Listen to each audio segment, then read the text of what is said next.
அனைவருக்கும் இனிய கார்த்திகை தீப நல்வாழ்த்துக்கள். கார்த்திகை தீபம் விளாக் பார்க்கலாம் வாங்க. சிவபெருமான் இத்தினத்தில்தான் மகாவிஷ்ணு பிரம்மா இருவருக்கும் ஜோதி பிழம்பாய் காட்சியளித்ததாக கருதப்படுகிறது.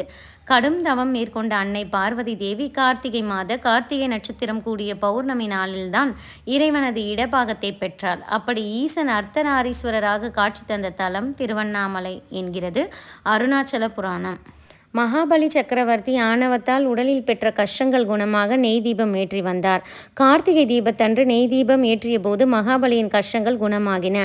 அன்று முதல் திருக்கார்த்திகை அன்று தீபம் ஏற்றும் வழக்கம் ஏற்பட்டதாக கருதப்படுகிறது. அக்னி ரூபமாய் போற்றப்படும் சிவனுக்கும் அக்னியில் உதித்த 6 முகனுக்கும் காக்கும் கடவுளான விஷ்ணுவுக்கும் உகந்த மாதமாக கார்த்திகை மாதம் பக்தர்களால் போற்றப்படுகிறது.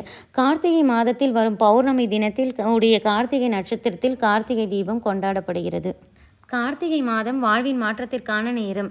தூய தீபம் காரிருளை அகற்றி நல்வொளியை வீடெங்கும் பரவ செய்திடும். தீமைகள் நீங்கி நன்மைகள் பெருக தீபங்களை ஏற்றுங்கள். இன்றைக்கி கார்த்திகை தீபம், அதனால் காலையிலே எழுந்துச்சி வீடெல்லாம் தொடச்சி கொஞ்சம் பழைய அகல் இருந்தது, அதெல்லாம் க்ளீன் பண்ணி வச்சாச்சு. அதுக்கப்புறம் காலையில் மார்க்கெட் போயிட்டு வந்து பூ பழங்க கொஞ்சம் புது அகல் ஒரு 6 அகல் புது அகல் வாங்கிட்டு வந்து வீட்டில் எல்லாம் வடை பாயசம் சாதம் சாம்பார் எல்லாம் சமைச்சி வச்சுட்டு சாமிக்கு நெய்வேத்தியமாக எல்லாமே வச்சுட்டு சாமியும் கும்பிடும் ஸ்டார்ட் பண்ணியாச்சு. மாவிளக்கும் 2 ரெடி பண்ணி வச்சுருக்கோம்.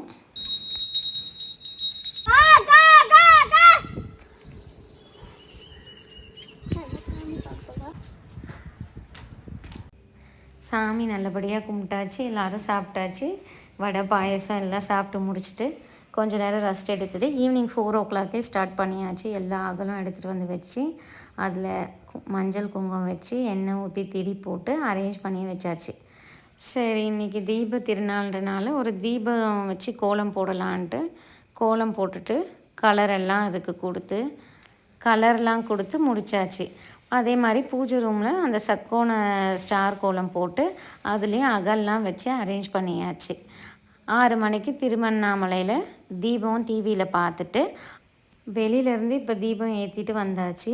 அதுக்கப்புறம் கோலத்தில் தீபம் வச்சுட்டு படிக்கட்டு மொட்டை மாடி எல்லா இடத்துலையும் தீபம் ஏற்றியாச்சு.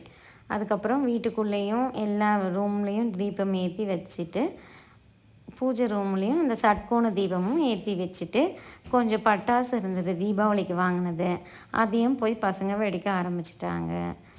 எங்கள் வீட்டு கார்த்திகை தீபம் ரொம்ப நல்லாவே போச்சு. அதே மாதிரி உங்கள் வீட்டில் கார்த்திகை தீபம் எப்படி இருந்ததுன்னு கமெண்ட்டில் சொல்லுங்கள்.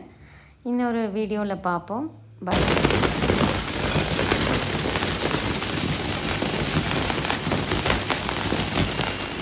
தீமைகள் நீங்கி நன்மைகள் பெருக தீபங்களை ஏற்றுங்கள்.